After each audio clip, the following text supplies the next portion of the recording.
Welcome to the 16th chapter of the book of 1 Kings.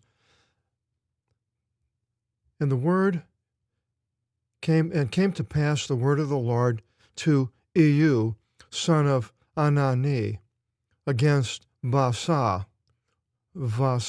In Greek, what looks like a B in English is pronounced with a V sound. Baasah. This Jehu is not the king. There's a king Jehu later, but this apparently is a type of a prophet, or is a prophet, because the word of the Lord had come to him against Baasah, saying, because I exalted you above the earth and gave you lead over my people Israel, and you went in the way of Jeroboam and led my people Israel into sin to provoke me to anger by their vanities. Behold, I arouse enemies after Baasah and after his house, and I will appoint your house as the house of Jeroboam, son of Nevat. Leading people into sin is probably the worst thing a person can do. You can sin, do all sorts of evil things, and that's bad. But when you lead other people into sin or cause them to fall, Jesus mentions in the New Testament it would be better for someone that caused one of the small ones to fall of his, to have a millstone tied around his neck and to be cast in the depth of the sea. So God looks down on leading people into sin. Now, leading people into sin can take all kinds of ways. Satan can work through people. They don't even know it. And the person can put a lure in front of a person, whatever that lure may be, and find the weakness and then cause the person to leave the Lord and go after the lure. This is what Satan does. He's an expert at it, and he uses people. So we have to be careful that we're not being used by the devil and Satan and causing to lead our relatives, our loved ones, children, anybody, people that we work with, into sin. And I suppose it would depend on the sex of a person on how you would could lead people into sin. A person that one way I can think of that would be leading somebody in the sin is today with men. We have pornography, and putting that lure in front is something that Satan has done for a long time. It's always been there and being used. But yet the people that are doing this, putting these things together, are going to pay a heavy price, and more so than the person that indulges in the sin. The person that causes somebody to sin can cause a person to get into gambling, I suppose. It could turn up where you would end up losing the money that you make for your family by gambling, or another person can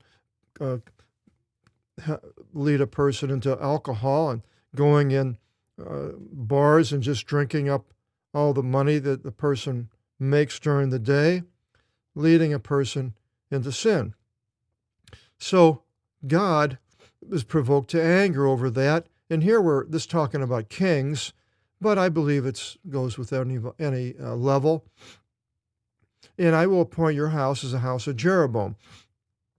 So if a person is doing that, then God is going to come against him, I believe, and in different ways that God can come against a person that is leading others into sin. Take him, one thing, he could just take him out of the earth, and that would be the end of that person doing that. Or he can cause a person to go to jail, I suppose. There's all sorts of ways that God can stop somebody that is doing these things. if you are causing somebody to sin by supporting something, then it's something that you can stop, and that would be the best thing to do. So he says, the one having died of Basa in the city, dogs shall eat him. Well, today, God isn't going, I mean, he could, but this was what happened at that time. The person, they died, and this was basically in a reckless way where the dogs were able to eat the person, either like a car accident or some sort of misfortune in different ways. And the one having died of his in the plain, out in the, first one was in the city, and in the plain, the birds of the heaven shall eat him. The person is going to die. And the rest of the words of Vasa, and all which he did, and his dynastia, we have a dynasty, you can add that to English Derivatives book, I believe it was in the last chapter. Behold, are these not written in the scroll of the words of the days of the kings of Israel? As I mentioned, the second book of Chronicles goes more into the kings of Israel than this we do right here. And Vasa slept with his fathers, and they entombed him in Thirsah. And Elah, his son, reigned. So he died, and now Elah, his son, reigns. And the Lord spoke by the hand again of Ehud, son of Hanani, against Vasa and against his house, and upon all the evil which he did before the Lord, in provoking him to anger by the works of his hands, for him to be as the house of Jeroboam, and for striking him. So now we go into the next king. This is in Israel. Up in the north, Asa is ruling. In the north, in the south, Judah. Here it says, in the 6th and 20th year of Asa, king of Judah, Elah, son of Asa, reigned over Israel in Thirsah 2 years. It didn't last very long because he was, I believe, killed here. And his servant was confederated against him, Zamvri, the ruler of half of his chariots, a general. And he was in Tirzah drinking, that would be Elah, being intoxicated in the house of Orsah, the manager in Thirsah. And Zamvri entered and struck him and killed him in the 7th and 27th year, and reigned instead of him. Now, the 20th and 7th year of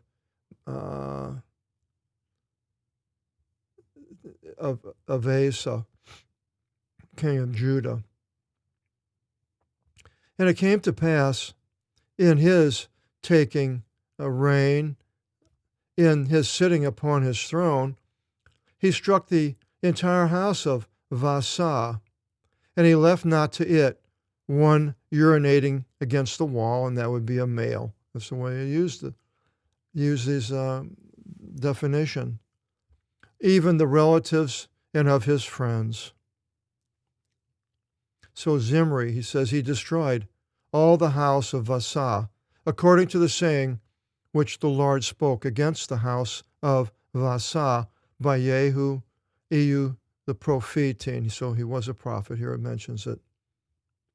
On account of all the sins of Vasa and his Elah, his son, as he led Israel into sin, provoking to anger the Lord God of Israel in their vanities.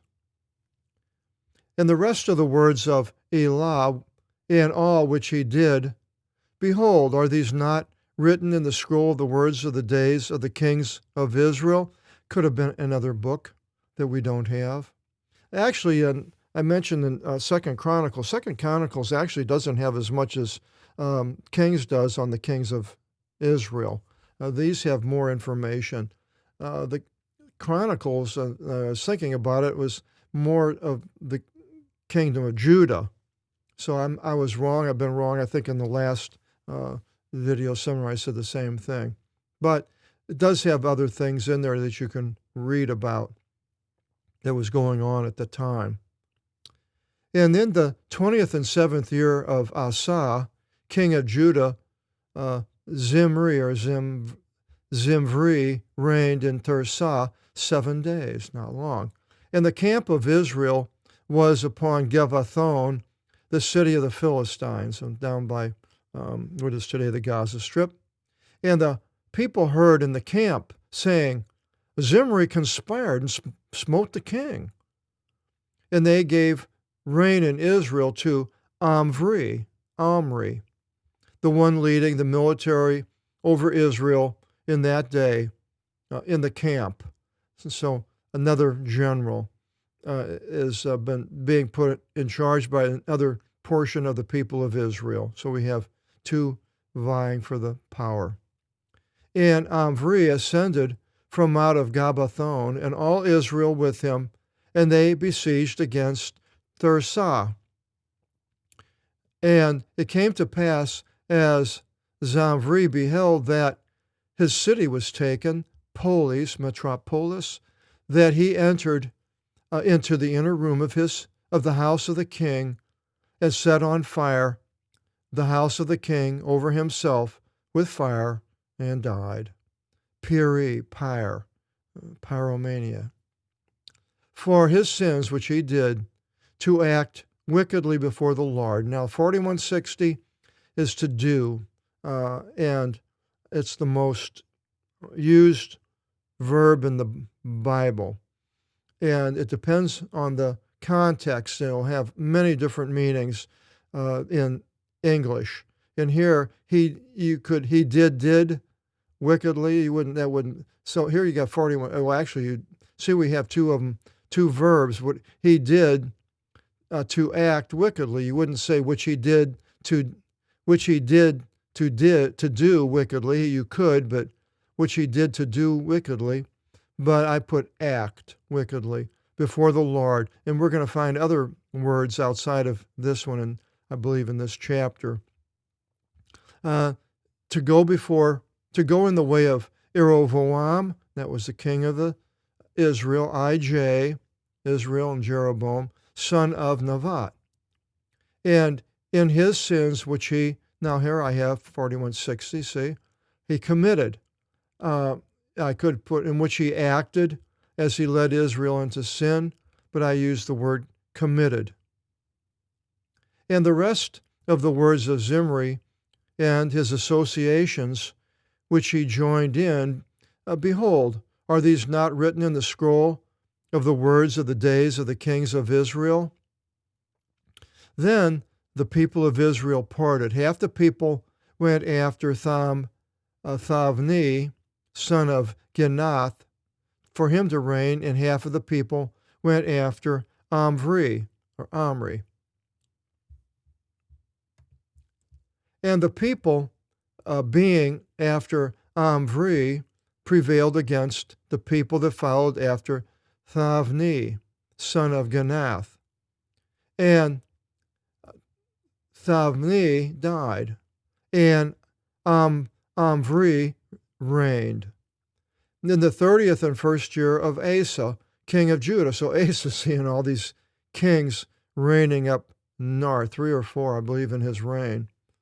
Omri reigned over Israel 12 years, so longer than most of them so far, and Tirzah, and he reigned 6 years. And now I'm not exactly sure why Omri reigned over Israel 12 years, and then, so that was in another place, basically. And in Tirzah, 6 years. And Omri acquired the mountain of Somoron from Samir, the Lord. See, here is Kyriou, but he's not Jehovah or God, Yahweh, different ways of spelling it. I don't use either one of them, but it's Kyriou. the Lord. It's a title, and here is he's the Lord of the mountain, so it's not God.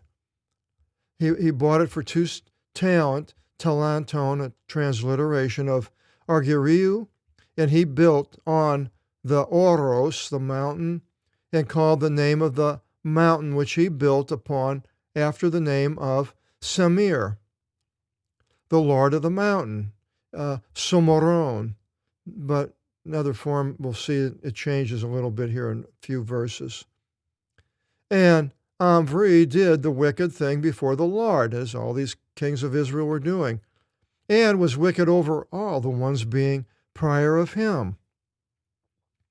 And he went in all the way of Jeroboam, son of Nevat, and that was the first king, and in his sins in which he led Israel into sin, which was idolatry, to provoke to anger the Lord God of Israel in their vanities, which were idols.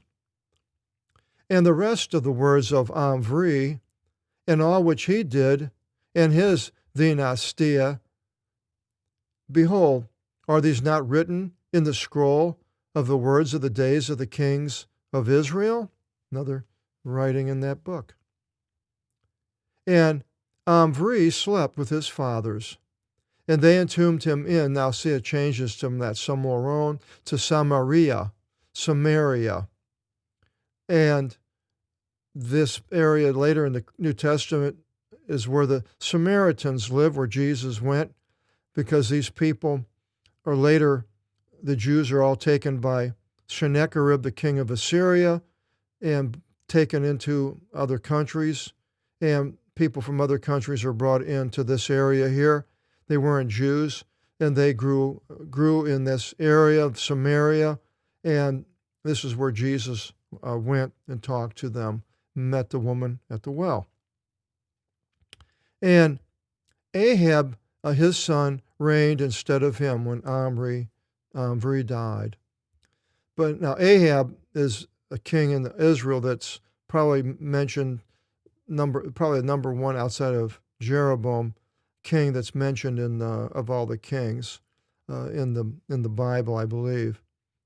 But Ahab, son of Omri, reigned over Israel in the 30th and 8th year of Asa, another king during Asa. He's king of Judah.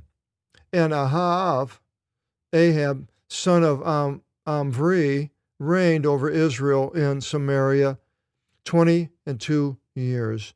Duo in English. And did, now see here I have it, did, 4160. And Ahab did the wicked thing before the Lord. No, didn't go. Wonder why.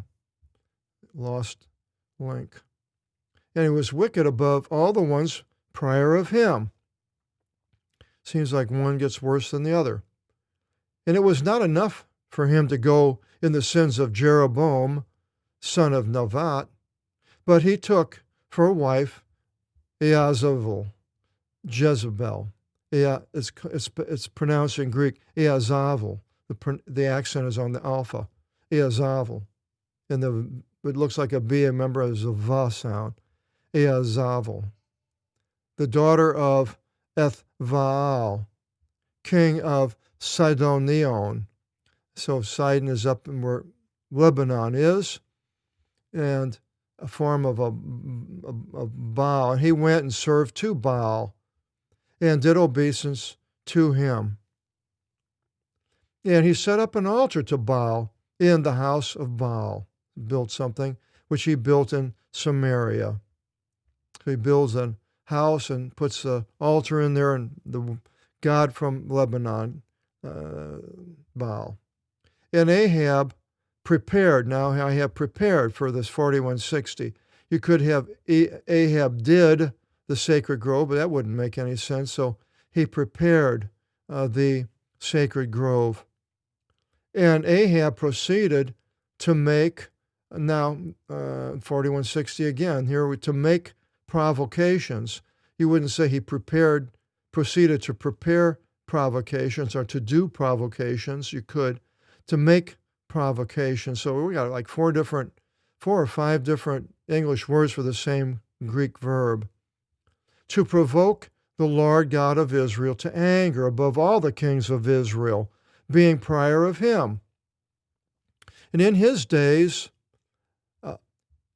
Heel, the Vethelites, the Bethelite, built Jericho. And that was a city that Joshua was instrumental in destroying it, people in it, and the walls fell down. They went around 7 times. And he laid its foundation with Aviron, his firstborn, and with Seguv, his younger, he set up its doors. That means they died, according to the saying of the Lord, which he spoke by the hand of Esau, the son of Nun. So the prophecy at the time when Jericho was destroyed, if anybody built it, that they would die, has come to pass with these children, these men who were died when they tried to rebuild Jericho, which they did do. Our next chapter, 17, we run into one of the most famous people in the Old Testament. We had, of course, at the beginning we had Noah, and then we had Moses, then we had Joshua, Samuel, David, and different prophets. But this Elijah is different. And we'll find out all about the things of Elijah and what he did in dealing with this king, Ahab. So I hope you'll join us and continue in chapter 17, our next video seminar, and find out the wonderful things that happen with Ahab. Till then, God bless.